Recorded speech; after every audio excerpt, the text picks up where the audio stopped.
Yo, YouTube fam, how y'all doing? Your boy Tech Mo here again, back with another review and unboxing. And what we have today is another budget entry-level camcorder. Okay, this one retails for $229, which is $70 less than the HFR 800 by Canon that I did a review and unboxing on a few weeks ago. Now, these do have differences in terms of features, and I will highlight those while I'm unboxing this camera. But what this is the Sony CX405. And again, it's an entry-level budget camcorder. It retails, like I said, for $229, but currently it's on sale on Amazon and at Best Buy for $199. So your boy Tecmo is always looking for a deal. I saw it in the sales paper, so I picked one up and figured I would unbox and review it for you guys. So you know my format. I'm going to take you to the website. We'll go over the specs briefly. I will come back,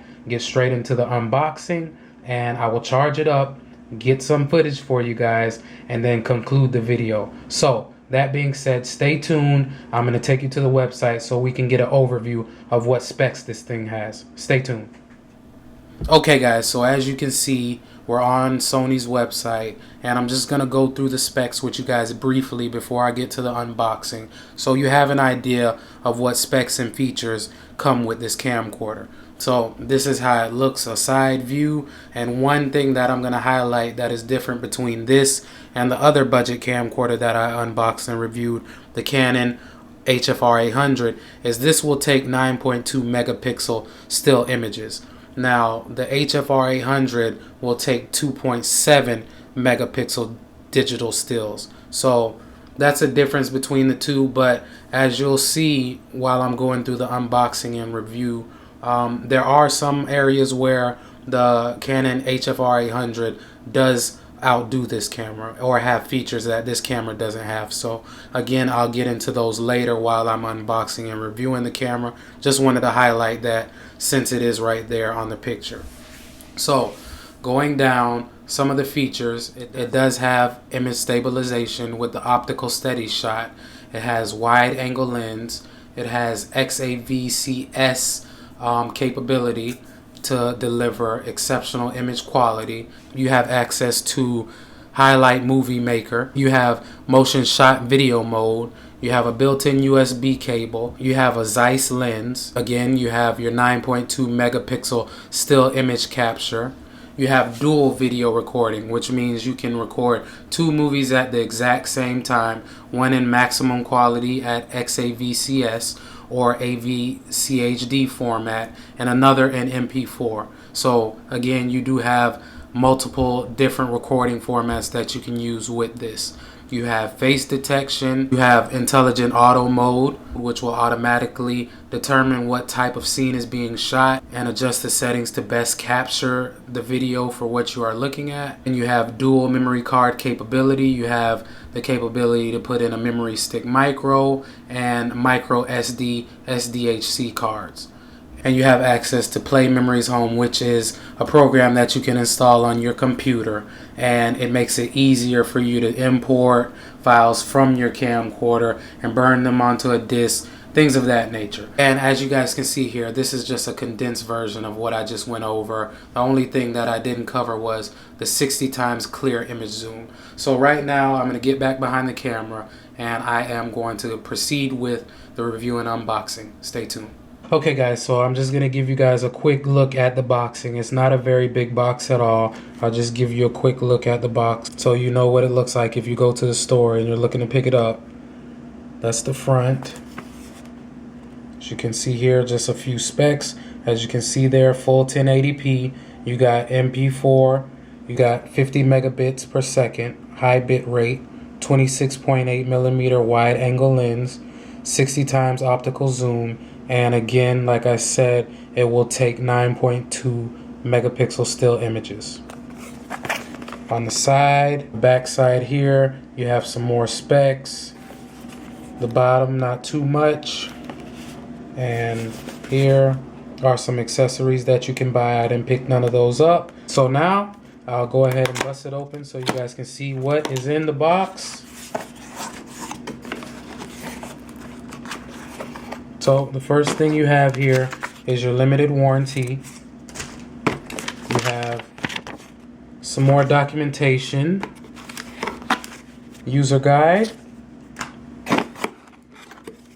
Now this is how you're going to charge your camcorder. Now it is a little bit different than that of other camcorders, as it's small. All you have is the cord and the smaller brick. Usually, you know, camcorders have a bigger brick, usually about this size, but this one has a pretty small one. So this USB cable goes into here, okay, like so. Then obviously this will go into your wall for your power, and then this side is what connects to your camera.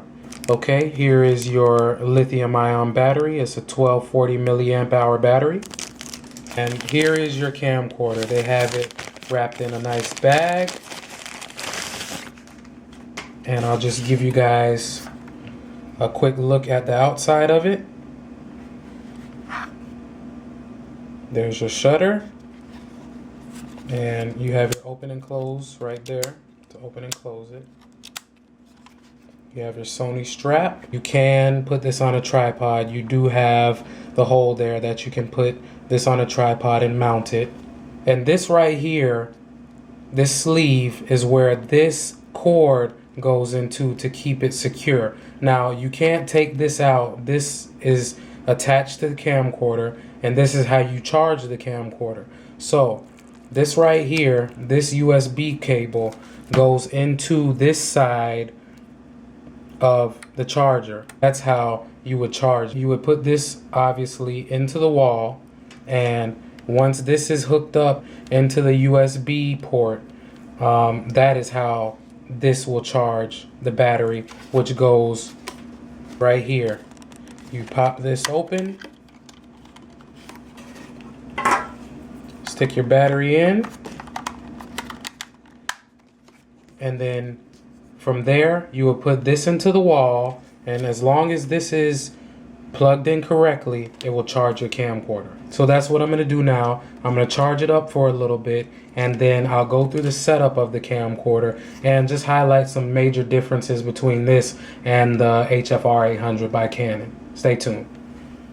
Okay guys, so as you can see here, I'm at the setup screen to set this up, and one major difference between this and the HFR800 is this is not touchscreen, okay?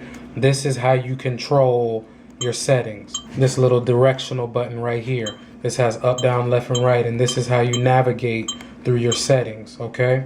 That's a big difference between the two. The HFR800 is touchscreen. Tells you that you can download the Play Memories software to your computer from that website. This is your main menu where you can change the different settings. You got shooting mode, you got camera and mic, you got image quality and size, you have initial setup, you have edit, and you have playback function. Okay, so this is the image quality settings screen, and again, there's a lot of different things that you can change. You can change your file formats, you can change your image size, you can change your frame rate, and here you can change your quality. You can have highest quality, high quality, standard, or long time. Camera and mic. You have white balance, exposure, focus, iris. You have shutter speed that you can change. And you have low lux. That's where you would go to playback. I don't have anything on this camcorder yet, so there's nothing to view. This is where you would edit your videos on here or your pictures if you'd like. This tab here has some more settings, and my camera is having a hard time picking up this LCD screen, so I can't show you that clearly. So what I'm going to do now is I'll do the rest of the video with the new camera and get some outside footage for you guys so you have an idea of how this thing performs.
Okay guys, so right now I have the CX405 on the tripod, and I hope you guys enjoyed that little footage that I could get you. Right now it is snowing outside. It's not snowing very hard, but I'm from Florida. I don't care if it's snowing a little bit or a lot.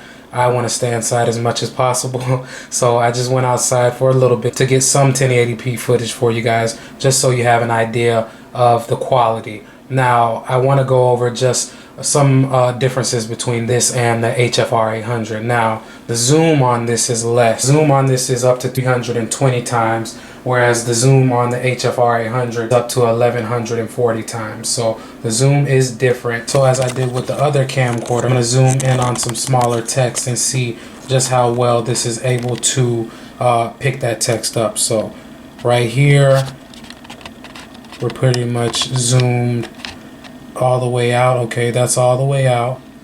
Now we'll just inch in to see how close we can get until it starts messing up. Okay, that's pretty good. Right there is probably all I'll ever need for these reviews and unboxings. I mean, that's clearly readable to you guys and to me as well through the viewfinder.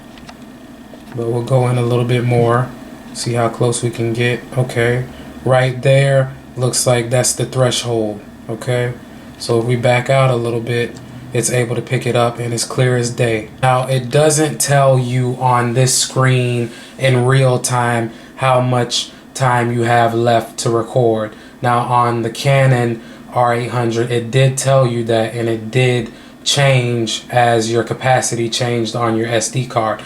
Now it will tell you before you start recording how much you have left, but it's not a real-time thing to where it counts down as you fill up space on your card. So that is a difference. But all in all, I mean, personally, I think the quality on both of them is pretty comparable. I do like the touchscreen on the Canon. Of course, like I said, this one doesn't have a touchscreen. On that one, you can kind of touch the screen and tell it what you want it to focus in on. On this, you can't do that, at least not by touch. Now I haven't went through all the different features yet, so there might be a way that you can do it with the directional button, but as far as touchscreen, you don't have that capability. But again, this one is right now on sale for $199. That's $100 cheaper than the HFR 800. Now the HFR 800 is a newer camera. That's a 2017 model. This one obviously has been out for almost 2 years now, so this is not a new camera, but there's nothing in terms of features that's so groundbreaking on the HFR 800 that you have to have it over this camera. Now they both do 1080p at 60 frames per second. Neither one of them have internal memory. You have to use memory cards with both, so that's no different on either one. Now I am always looking for the best bang for my buck.